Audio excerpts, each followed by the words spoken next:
శ్రీ షిరిడి సాయి ప్రేమ మందిరం వ్యవస్థాపక అధ్యక్షులు ఇసుకపల్లి తాతారావు ఆధ్వర్యంలో 2 రోజుల పాటు ప్రత్యేక పూజలు నిర్వహిస్తున్నారు. దీనిలో భాగంగా శ్రీ దత్తాత్రేయ స్వామి ప్రతిష్ట మరియు నంది సహిత శ్రీ పరమేశ్వరుని ప్రతిష్ట కార్యక్రమాలు అంగరంగ వైభవంగా జరిగాయి. అలాగే ఆదివారం ఉదయం నుండి దేవత పునఃపూజ, గర్ధన్యాసం, రత్నన్యాసం, విగ్రహ వాయు ప్రతిష్ట, కలసన్యాస హోమాలు, ప్రాణ ప్రతిష్టాపన వంటి కార్యక్రమాలు ఆలయ అర్చకుల ఆధ్వర్యంలో ఘనంగా జరిగాయి. అనంతరం భారీ అన్న సమారాధన కార్యక్రమాన్ని నిర్వహించారు. ఈ సందర్భంగా ఇసుకపల్లి తాతారావు మాట్లాడుతూ ఆలయ అభివృద్ధిలో భాగస్వాములవుతున్న ప్రతి ఒక్కరికి మరియు సేవకులకు పేరు పేరున కృతజ్ఞతలు తెలిపారు.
ఓకే.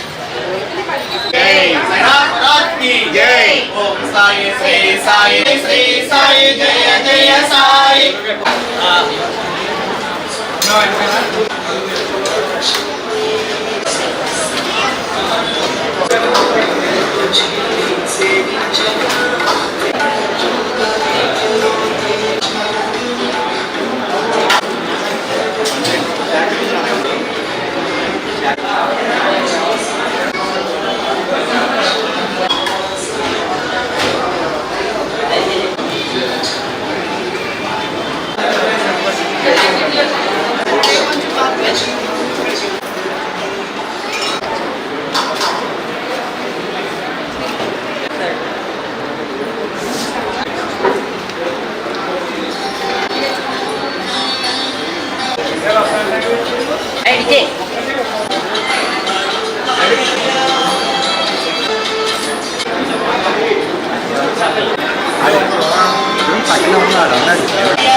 వచ్చారా?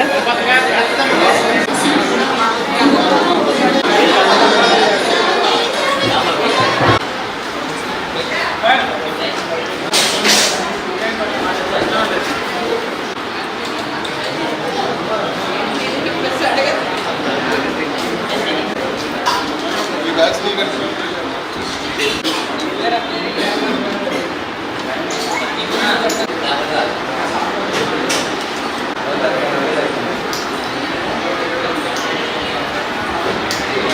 साईनाथ महाराज की जय। जय गुरुदत्ता जय गुरुदत्ता जय गुरुदत्ता जय गुरुदत्ता जय गुरुदत्ता జై గురుదత్త. షిరిడి సాయి ప్రేమ మందిర్ 7వ వార్షికోత్సవం జరిగాక ఈ రోజున 12/4/2026న దత్తాత్రేయ విగ్రహ ప్రతిష్ట, ధుని ప్రారంభోత్సవం, అలాగే గురుస్థాన్ అన్నదే, ఈ ధుని అన్నదే షిరిడిలో షిరిడి సాయి బాబా గారు టెంపుల్లో గుడిలో ఉంటాయి. ఈ ధుని అన్నది బాబా గారు జీవించున్న కాలం నుంచి కూడా ఈ ధునిలో నుంచి తీసిన విభూదే ప్రజలందరికీ పంచుతున్నారు. ఆ విభూదే ఎన్నో మహిమలు చేసుకుంది. ఆ మహిమల గురించి తెలియాలంటే బాబాగారు సచ్చరిత్ర చదివితే బాబాగారు సచ్చరిత్రలో అంతా ఉంటుంది విభూది గురించి. అలాగే గురుస్థాన్ అన్నది కూడా వేప చెట్టు కింద 170 సంవత్సరాల నుంచి ఉంది. ఆ గురుస్థాన్ ఏంటంటే బాబాగారు జీవించున్న కాలంలో వెళ్తూ ఆ గురుస్థాన్ దగ్గర ఆగి నమస్కారం పెట్టుకుని బాబాగారు ఎదరికి వెళ్తుండేవారు, లేండి వనంలోకి వెళ్ళేవారు. అలాగే అవి కూడా ఏలూరులో మనం ఇవాళ షిరిడి సాయి ప్రేమ మందిర్ నందు ఏర్పాటు చేసుకున్నాము. అలాగే దత్తాత్రేయుడు అంటే మరి కలియుగంలో మరి దత్తాత్రేయుడిని మించిన దైవం లేదంటారు. ఆ దత్తాత్రేయుడు అవతారమే సాయిబాబా. ఆ దత్తాత్రేయుడిని కూడా మనం ఇవాళ షిరిడి సాయి ప్రేమ మందిర్ నందు ప్రతిష్ఠ చేసుకున్నాము. అలాగే ఈ గుడి ఇంత దినదినాభివృద్ధి చెందుతాకి ఇక్కడ ఉన్న సేవకులు చేసే సేవ, ఆ సేవకులు చేస్తున్న సేవ వల్ల, అలాగే మనం అడగంగానే మనకి మేము ఉన్నామని మాకు డొనేషన్ రూపాయన కానీ వస్తు రూపాయన కానీ అన్నీ ఇస్తున్నారంటే ఇక్కడ ఉన్న దాతలను బట్టి చేయగలుగుతున్నాం. ఈ దాతలో ఈ సేవకులు కలిసి ఈ గుడిని అద్భుతంగా మంచి సేవా కార్యక్రమాలు చేస్తూ తీసుకెళ్తున్నారు. అలాగే మొన్న ప్రసాదాలయ కట్టాము, పైన పారాయణ హాల్ కట్టాము, పైన పంతులు గారికి కూడా ఉంటాకి ఇల్లు కట్టాము. ఇవన్నీ కూడా సాయిబాబా గారి ఆశీస్సులతో జరుగుతున్నాయి. ఇలాగే ఇక్కడ ఉన్న సేవకులందరూ కోరుకున్న కోరికలన్నీ కూడా జరగాలని, ఏలూరు ప్రజలకు కోరికలన్నీ జరగాలని భగవంతుని కోరుకుంటున్నాం. అలాగే ఈ గుడి స్థలం బడేటి కోటరామారావు గారు స్వర్గీయ ఇచ్చారు. అలాగే వెనకాల ప్రసాదాలయ స్థలాన్ని వాళ్ళ అన్నయ్య గారు, వాళ్ళ తమ్ముడు గారు బడేటి ప్రస్తుత ఎమ్మెల్యే బడేటి రాధాకృష్ణ గారు అడగంగానే ఇచ్చారు. వాళ్ళకి కృతజ్ఞత తెలుపుకుంటున్నాం. మా సేవకుల తరపున, మా గుడి తరపున, వీళ్ళందరి తరపున కూడా వాళ్ళకి కృతజ్ఞతలు తెలుపుకుంటున్నాం. ప్రధానంగా ఈరోజు దత్తాత్రేయుడిది, గురుస్థాను, అలాగే ధుని, ఈ 3 కూడా ఇవాళ 12వ తారీఖున ప్రారంభించాము. అందరూ వచ్చి దర్శనం చేసుకోవాల్సిందిగా కోరుచున్నాం.